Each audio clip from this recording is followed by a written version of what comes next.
हमने जो अनार अपने पौधे से उतारे हैं उसका वेट भी करके देख लेते हैं कितना वेट है। ये तकरीबन 970 ग्राम बनता है, मतलब 30 ग्राम कम है 1 किलो में से। तो मुझे नहीं लगता है कि 24 इंच के गमले के अंदर लगा हुआ पौधा इतनी फ्रूटिंग भी दे सकता है। अगर हमारा पौधा और ज़्यादा मैच्योर हो जाएगा, ज़्यादा उसको जगह मिलेगी, तो 1 किलो की बजाय वो 10 किलो फ्रूट भी हमें दे सकता है।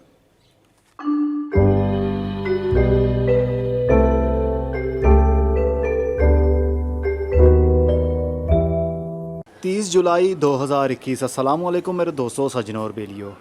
ये मेरे अनार के पौधे के ऊपर दूसरी बार की हार्वेस्टिंग है। पहली बार फ्रूट थोड़ा सा छोटा था, लेकिन इस बार थोड़ा सा साइज़ इंक्रीज़ हो गया है, क्योंकि जैसे जैसे पौधा मैच्योर होगा, एक पौधे से वो दरख्त की सूरत लेगा, तो उसके फ्रूट का साइज़ भी बढ़ता है और साथ में उसकी क्वांटिटी भी बढ़ती है।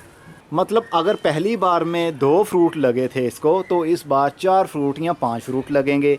जैसे जैसे पौधे की उम्र बढ़ती जाएगी, उसको ज़्यादा ज़मीन भी मिलेगी, ज़्यादा लार्ज स्पेस मिलेगी जड़ों की ग्रोथ बढ़ाने के लिए, तो फिर ऊपर से फ्रूट भी उतना ही ज़्यादा लगेगा। अक्टूबर 2020 में मैंने पहली हार्वेस्टिंग ली थी और आज है जुलाई 2021 का एंड। मतलब 9 महीने के बाद ये हमारा पौधा दोबारा से हार्वेस्टिंग देने के लिए बिल्कुल तैयार हो चुका है। इस पौधे की अभी ग्रोथ तो बहुत ज़्यादा बुशी अंदाज से ग्रोथ नहीं होनी चाहिए थी, लेकिन नई ग्रोथ, न्यू शूट्स इसकी बहुत कम निकली। मतलब सिर्फ 1% इसकी नई ग्रोथ हुई। उसकी वजह यह है क्योंकि पौधे के ऊपर बहुत ही ज़्यादा लोड है। बहुत ज़्यादा बोझ होने की वजह से पौधा अपनी नई ब्रांचेस नहीं निकाल पाता। अभी तो इतना वेट है कि ये देखिए ब्रांच इसकी नीचे लटकना शुरू हो गई है, जो कि अच्छी बात नहीं है। इसको हमें फ्री करना पड़ेगा। इसका फ्रूट हमें उतारना पड़ेगा। जो पक गया है फ्रूट उसको हम उतार लेंगे, जो कच्चा फ्रूट है अभी उसको हम लगा रहने देंगे। 1 महीने तक वो भी इतना पक जाएगा कि खाने के काबिल हो जाएगा। फ्रूट को उतारने के बाद में कैसे नई ग्रोथ शुरू होगी, उसकी एग्जांपल आप लोगों के सामने है कि पिछले दिनों तकरीबन 12 दिन या 13 दिन पहले मैंने आम के पौधे से 4 आम उतार लिए थे। उससे पहले नई ग्रोथ इसकी नहीं हो रही थी, सिर्फ 4 आम ही लगे हुए थे। सारे का सारा फोकस पौधे का फ्रूट पर था। उसका साइज़ बड़ा करना है, उसके अंदर रस भरना है, उसके अंदर मिठास भरनी है। इस तरह की एक्टिविटी होती है सारी उस टाइम पौधे की। लेकिन जैसे ही मैंने फ्रूट को उतारा, 12 दिन के अंदर अंदर आप ये देख सकते हैं, ये भी शूट निकल रहा है, ये भी निकल रहा है, यहाँ से एक छोटा सा निकल रहा है, 2 हमारे शूट ऊपर से निकल रहे हैं, और ये देखिए यहाँ से भी आ गया, और थोड़ा सा और नीचे आए तो ये देखिए यहाँ से भी इसका शूट निकलने लग गया। लेकिन इस शूट को तो मैं नहीं रखूँगा यहाँ पर, इसको हम काट देंगे, क्योंकि हमने नीचे से शूट को नहीं निकालना। हम चाहते हैं पौधा हमारा अब ऊपर वाली साइड पर ज़्यादा ग्रोथ करे। अभी जहाँ जहाँ पर नोड एरियाज़ हैं, जहाँ से पत्तों की ग्रोथ होती है, उसको नोड एरिया कहते हैं। तो नोड एरिया से ही ब्रांच निकलती है। ये देख सकते हैं यहाँ से भी हरा हरा, यहाँ से भी हरा हरा आपको दिख रहा होगा, यहाँ से ग्रोथ हो रही है। तो जो अंडर नोड एरिया होगा, मतलब दोनों पत्तों के बीच का जो एरिया है, यहाँ से कभी भी कोई टहनी नहीं निकलती। 99% पौधे की रूटिंग शुरू होगी। जो कलम हम लगाते हैं वो भी नोड एरिया से ही कट करके मिट्टी के अंदर दबाएंगे, तो नोड एरिया वाली जगह से ही ज़्यादातर रूट्स उसकी निकलती हैं कलम की। तो जब भी कलम कोई लगानी हो, नोड एरिया ज़रूर एक आध मिट्टी के अंदर होना चाहिए, वहीं से रूटिंग होती है और वहीं से शूटिंग होती है। तो इसी तरह का अब काम बनेगा हमारे इस अनार के पौधे के साथ में। लेकिन इसको मैं थोड़ा सा कटाई भी इसकी करूँगा, इसकी मैं थोड़ी सी प्रूनिंग भी करूँगा, ताकि आने वाले सीज़न के लिए ये फिर से प्रीपेयर हो जाए। कटाई कैसे करनी है, पहले मैं अनार को उतार लेता हूँ। जो अनार हमारा पक गया है, बहुत मज़बूती के साथ टहनी ने इसको पकड़ा हुआ है। कैसी अल्लाह की कुदरत है, एक बारीक सी टहनी है, पेंसिल की मोटाई से भी बहुत कम मोटी ये ब्रांच है। इसके साथ अनार लगा हुआ है और उसने उसको संभाल कर भी रखा है। तेज़ हवा चलने की वजह से इतना हैवी अनार, मतलब काफ़ी वज़न है इसका एक अनार का, ये गिरता नहीं है बारीक से बारीक टहनी पर भी। अब ये टहनी देख लीजिए, बहुत ही बारीक टहनी है। ये तो आई थिंक जो बाल पेन के अंदर रीफ़िल होती है ना, बारीक सी अंदर जिसके अंदर स्याही भरी होती है, उसकी मोटाई के बराबर ये ब्रांच है। इसके साथ भी अनार लगा हुआ है। तो इसको मैं उतार लेता हूँ।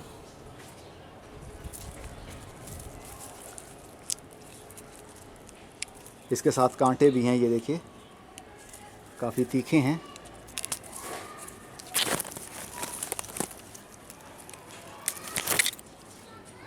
इसी तरह मैं सबको उतारता हूँ।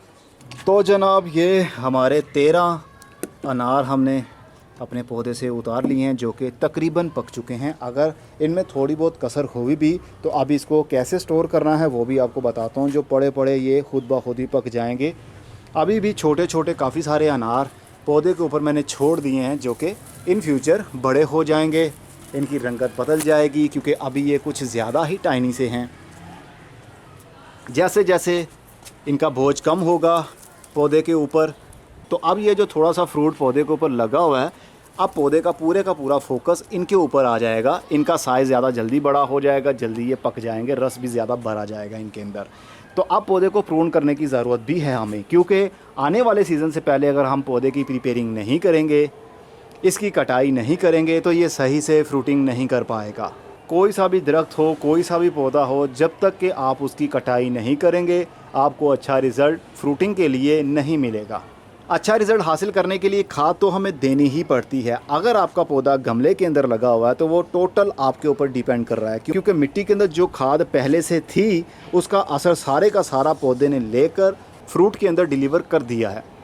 अब मिट्टी के अंदर फर्टिलिटी कम हो गई है। फर्टिलिटी कभी मरती नहीं है, कभी भी इसका मिट्टी का आप लैब टेस्ट करवा लेंगे, कुछ ना कुछ फर्टिलिटी इसके अंदर हर टाइम कुदरत ने मौजूद रखी होती है। डेड सॉइल तो ये हो ही नहीं सकती। जो गमलों वाली मिट्टी होती है या जो जिसमें हम पौधे लगाते हैं वो कभी डेड सॉइल नहीं होती। जब भी उसका लैब टेस्ट करवाएंगे कोई ना कोई कंटेंट आपको उसके अंदर ज़रूर मिलेगा, चाहे वो नाइट्रोजन के रूप में हो, फास्फोरस हो, पोटाशियम हो, बोरान हो, जिंक हो, सल्फ़र हो, इस तरह का कोई ना कोई एलिमेंट आपको ज़रूर मिलता है। इसीलिए तो अगर हम पौधे में कोई भी खाद ना डालें तब भी पौधे की ग्रोथ होती है। कभी कभी उसको फूल लग जाते हैं, कभी कभी फ्रूट भी लग जाता है। तो वो खाद कहाँ से आ रही होती है? वो असल में पानी से आती है, कुछ हवा से आती है। एनीवेज़, अब हमारे इस मिट्टी के अंदर खाद की कमी भी हो गई है, क्योंकि आने वाले साल के लिए हमने इसको रेडी करना है। तो उससे पहले हमें इसकी तकरीबन प्रूनिंग करनी पड़ेगी। हार्ड प्रूनिंग भी आप कर सकते हैं, क्योंकि अब आने वाले टाइम में पतझड़ का मौसम सितंबर से अक्टूबर के महीने में शुरू हो जाएगा। उसके बाद ठंड शुरू हो जाएगी, सब पत्ते गिर जाएंगे, कोई पत्ता आपको दिखेगा ही नहीं अगर आपने ओपन क्लाइमेट में ये पौधे लगाए होंगे। अनार का पौधा सर्दी की वजह से ग्रोथ रोक देता है, पत्ते गिर जाते हैं, फ्रूट कोई नहीं होता उस स्टेज के ऊपर इसके ऊपर। तो हमें इसकी कटाई करनी पड़ती है ताकि जैसे ही बाहर के दिन आए तो इसकी नई ब्रांचेस निकलें, और ब्रांचेस निकलते साथ ही फूल भी लगना शुरू हो जाएं। तो फूल हमेशा नई ब्रांचेस के ऊपर सबसे ज़्यादा लगते हैं, जिस तरह के ये एग्जांपल है। क्योंकि अक्सर लोगों के दिमाग में होता है कि टहनी के कौन से हिस्से में फ्रूट लगता है। तो ये देखिए, ये टहनी की मैंने प्रूनिंग की थी तो टहनी के आगे वाली साइड पर ही इसको फ्रूट लगा। अभी एक मैंने यहाँ से उतार लिया है, 2 फ्रूट एक साथ में ही लगे हुए थे। ये ब्रांच देख लीजिए, नई टहनी जहाँ होगी, जहाँ से नई ग्रोथ शुरू हो रही होगी, वहीं पर ही फ्रूटिंग शुरू होगी। ओल्ड ब्रांचेस के ऊपर कभी फ्रूटिंग शुरू नहीं होती, लेकिन अगर ये ब्रांच ओल्ड है तो यहाँ से कोई नया शूट निकलेगा, उसके आगे फ्रूट लग सकता है, लेकिन पुरानी टहनी के ऊपर फ्रूट नहीं लगता। और ये देखिए, ये भी ब्रांच आगे से नई थी, बारीक है, इवन बारीक है, तो इसके आगे भी फ्रूट लगा हुआ है। तो ब्रांचेस की नई ग्रोथ के ऊपर ही फ्रूटिंग ज़्यादा होती है अनार के पौधे को। दूसरों को भी कई ऐसे पौधे हैं जिनको नई ग्रोथ के ऊपर ही फ्लावरिंग और फ्रूटिंग होती है। तो अब जो ब्रांचेस डी शेप हो गई हैं इस पौधे की, उसकी मैं कटाई करना चाहता हूँ। आपने सर्दी के दिनों में भी देखा था, तकरीबन दिसंबर या जनवरी के महीने में मैंने इसकी हार्ड प्रूनिंग की थी। वो कैसे की थी वीडियो के ऊपर लिंक दे रहा हूँ, उसको देख लीजिए, आपको सब पता चल जाएगा। अभी मैं फिर से इसकी ब्रांचेस को काटने वाला हूँ।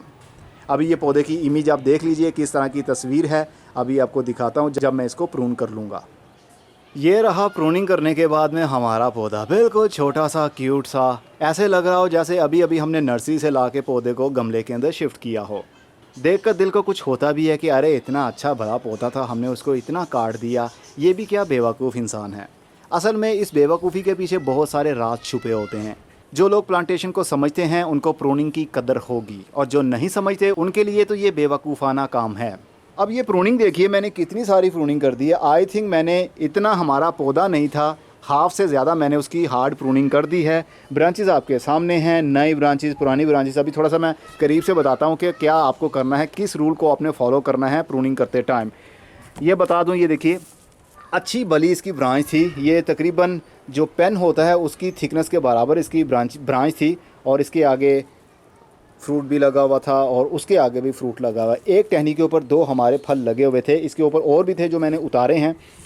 और एक और टहनी भी थी जिसके ऊपर हमारा फल लगा हुआ था। ये देखिए, मैंने इस स्टेज के ऊपर फल को अहमियत नहीं दी, मैंने फल वाली टहनियों को भी काट दिया। नहीं तो हमारे बड़े लोग कहते थे कि जिस टहनी के ऊपर फल लगा हो उस टहनी को नहीं काटना चाहिए। लेकिन टेक्निकल अगर समझा जाए तो इस बात में कोई हकीकत नहीं है।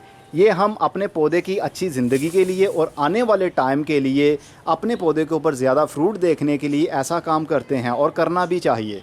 पौधे का मकसद है हम इंसानों की ज़रूरत को पूरा करना। तो अगर पौधे को उसके हाल पर हम छोड़ देंगे, पौधे की बहुत ज़्यादा टहनियाँ रहेंगी, बहुत ज़्यादा पत्ते आएंगे, लेकिन फल नहीं लगेगा। अगर लगा तो इक्का दुक्का उसको फल लग जाता है। अक्सर आपने नोट किया होगा, घरों के बाहर बहुत बड़े बड़े पौधे बन जाते हैं, दरख्त बन जाते हैं, लेकिन उसको फल नहीं लगा होता। तो उसके पीछे मेन रीज़न यही होती है कि उसकी प्रूनिंग नहीं की होती और टेक्निकल तरीके को फॉलो ही नहीं किया होता। तो ये एक मुड था इसका, जो कि मिट्टी के अंदर से यहाँ से निकल रहा था, तो इसको भी मैंने यहाँ से काट दिया है। नीचे से मेन तना एक ही आना चाहिए, आगे आकर उसकी मल्टीपल ब्रांचेस निकलनी चाहिए। अभी मैं और भी हार्ड प्रून कर सकता था पौधे को। बेसिकली जब टहनी नीचे से एक आ रही हो तो आगे से 2 टहनियाँ आती हैं, और फिर ऊपर जाकर उन 2 टहनियों से 4 टहनियाँ बन जाती हैं, फिर ऊपर जाकर 4 टहनियों से 8 टहनियाँ बन जाती हैं। लेकिन उसको आपने एक शेप में लेकर चलना होता है। जब मैं ये पौधा लेकर आया था तो तब तो एक ही टहनी थी, लेकिन मैंने उसकी ज़्यादा केयर नहीं की, बस उसको उसके हाल पर छोड़ दिया। तो साइड ब्रांचेस निकली ज़रूर, लेकिन वो साथ साथ में ग्रोथ करती रहीं, लेकिन ऐसा नहीं होना चाहिए था।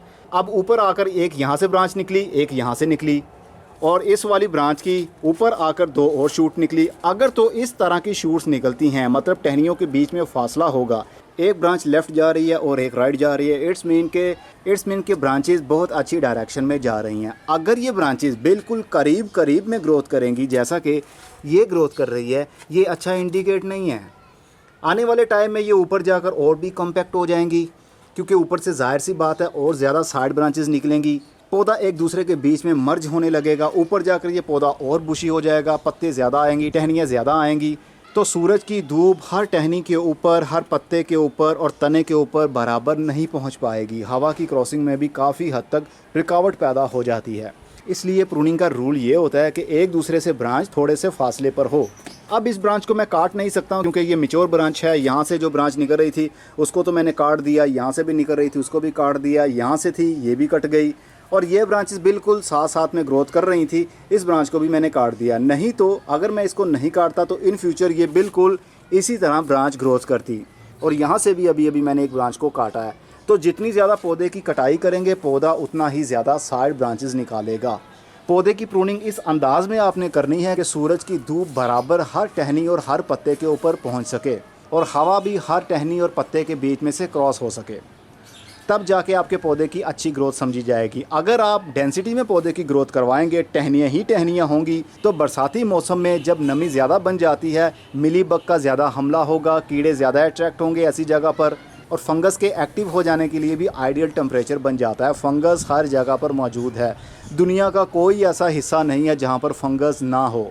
फंगस हर जगह पर मौजूद है, बस उसको एक्टिव होने के लिए एक आइडियल टेम्परेचर, आइडियल नमी चाहिए। जैसे ही उसके लिए नमी और मुनासिब किस्म का टेम्परेचर मिलता है तो वो कुदरती तौर पर वहाँ से ज़िंदा हो जाता है। दुनिया की कोई ऐसी चीज़ नहीं है जो पूरी दुनिया के फंगस को ख़त्म कर सके। फंगस तभी ख़त्म होगा जब ये दुनिया ख़त्म होगी।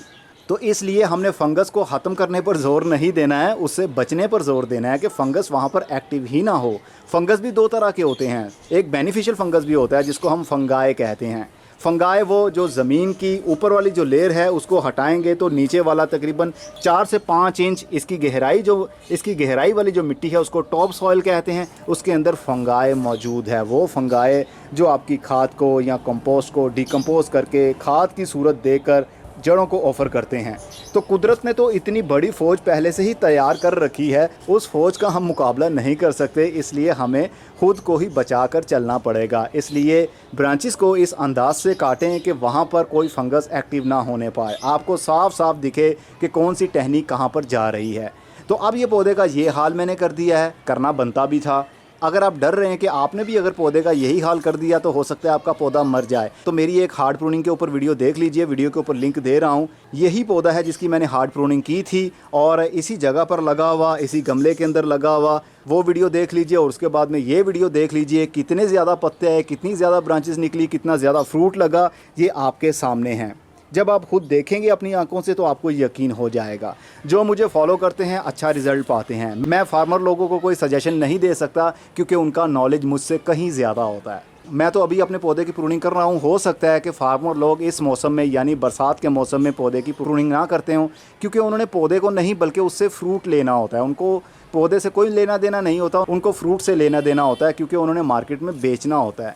तो फार्मर लोग कब प्रूनिंग करते हैं मुझे कोई आइडिया नहीं है। जो मैं करता हूँ वो आप लोगों के साथ शेयर करता हूँ और अल्लाह के करम से अच्छा रिज़ल्ट भी पाता हूँ। तो अब इसके अंदर खाद देने का टाइम भी अभी से शुरू कर सकते हैं। बरसात के दिन है, हवा के अंदर बहुत ज़्यादा लू नहीं है, हीट नहीं है, तो आप NPK खाद दे सकते हैं। गाय के गोबर की कंपोस्ट ही बनाकर दे सकते हैं। लैक्टिक एसिड बैक्टीरिया बनाकर दे सकते हैं। लैक्टिक एसिड बैक्टीरिया क्या चीज़ है, कैसे बनाना है, कुछ ही दिनों के बाद मैं वीडियो बनाने वाला हूँ उसके ऊपर भी।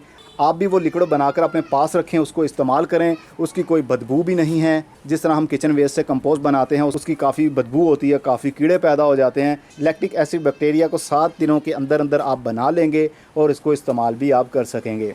वो कैसे करना है, उसका क्या फ़ायदा होगा, मैं वीडियो के अंदर बताऊँगा जब मैं आपको बताऊँगा कि कैसे बनाना है। बस अभी से आप चाहते हैं NPK देना चाहते हैं तो दे सकते हैं, कोई सा भी NPK दे सकते हैं। लेकिन जब पौधे की नई ग्रोथ आपने शुरू करवानी हो तो नाइट्रोजन वाला खाद हम ज़्यादा इस्तेमाल करते हैं, जैसे कि 20-20-20। नाइट्रोजन, फास्फोरस, पोटाशियम तीनों चीज़ें इसके अंदर बराबर हैं। अगर आप ओनली यूरिया खाद देते हैं तो भी ठीक है।